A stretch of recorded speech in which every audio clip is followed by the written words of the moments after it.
88 വർഷം നീണ്ട ജീവിതം ഓർമ്മയാകുമ്പോൾ 6.5 പതിറ്റാണ്ടുകാലം ഇന്ത്യൻ സിനിമാ സംഗീതത്തെ ധന്യമാക്കിയ ഒരു സുവർണ്ണ യുഗത്തിനാണ് തിരശ്ശീല വീഴുന്നത്.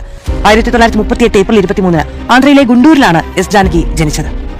ജീവിതം അത്ര എളുപ്പമൊന്നുമായിരുന്നില്ല. ചെറുപ്പത്തിലെ മാതാപിതാക്കളെ നഷ്ടപ്പെട്ടതിനാൽ അമ്മാവിന്റെ തണലിലാണ് അവർ വളർന്നത്. സംഗീതവാസന ഉണ്ടായിരുന്നുവെങ്കിലും ശാസ്ത്രീയ സംഗീതമൊന്നും ആഴത്തിൽ പഠിക്കാനുള്ള അവസരവും കിട്ടിയില്ല. പക്ഷേ 1956 ആകാശവാണി നടത്തിയ അഖിലേന്ത്യാ സംഗീത മത്സരത്തിൽ പങ്കെടുത്തത് അവർക്കൊരു പിടിവള്ളിയായി. 1957 വിധിയിൻ വിളയാട്ട് എന്ന തമിഴ് ചിത്രത്തിലൂടെ ആദ്യമായി മൈക്രോഫോണിന് മുന്നിലെത്തി. വിധി പക്ഷേ അവിടെയും പരീക്ഷണം വെച്ചു. ആ ചിത്രം വെളിച്ചം കണ്ടില്ല. ആദ്യ ശ്രമം തന്നെ ലോകം കാണാതെ പോയത് ഒരു യാദൃശ്ചികതയാകാം. പക്ഷേ എസ് ജാനകിയുടെ ജീവിതത്തിൽ അതൊരു തുടക്കത്തിന്റെ അവസാനമായിരുന്നില്ല, മറിച്ചൊരു മഹാവിസ്മയത്തിന്റെ തുടക്കമായിരുന്നുവെന്ന് കാലം തെളിയിച്ചു. അതേ വർഷം MLA എന്ന തെലുങ്കു ചിത്രത്തിലൂടെ ജാനകിയുടെ ശബ്ദം ആദ്യമായി ജനങ്ങളിലേക്ക് ഒഴുകിയെത്തി. തൊട്ടു പിന്നാലെ മിന്നുന്നതെല്ലാം പൊന്നല്ല എന്ന ചിത്രത്തിലൂടെ മലയാളക്കരയിലേക്കും ആ നാദ സൗഭാഗ്യം പടർന്നു പിടിച്ചു. 1962 കൊഞ്ചും ചിലങ്കി എന്ന ചിത്രത്തിലെ ശിങ്കാരവേലനെ ദേവ എന്നൊരൊറ്റ ഗാനം തെന്നിന്ത്യൻ സംഗീത ലോകത്തിന്റെ അടിത്തറയിളക്കി. പ്രതിഭയുടെ ആ മാന്ത്രിക സ്പർശത്തിന് മുന്നിൽ പിന്നീട് ഭാഷയുടെ അതിരുകൾ ഒന്നൊന്നായി വഴിമാറുകയായിരുന്നു.